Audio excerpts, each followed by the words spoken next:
Do you want to know what the most expensive house sold this week was? Well, let me tell you. This is Christian Abouche, licensed real estate agent with Real Broker, and I help families buy and sell homes here in the Gulf Coast communities of Pinellas County. If that's of interest to you, please give me a call at 727-303-1521 or shoot me a DM at TD Selling St. Pete. Now, Justin Smith of Smith & Associates has the honor of selling the most expensive home this week.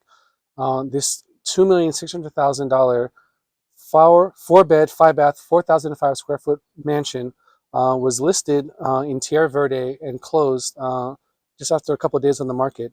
This home, it's a Spanish style villa. Like it's an amazing. You see 3 stories, terraces on 2 levels, ground pool, access to the water. It's on the bay. You can see from the photos that they had an amazing view here in Terra Verde. And yeah, this was the most expensive house sold this week. So if you're looking for homes and you want to compete with your friends and to see who can buy the most expensive house, I'm definitely your guy. Give me a call, 727-303-1521, or CD Selling St. Pete on all my social media.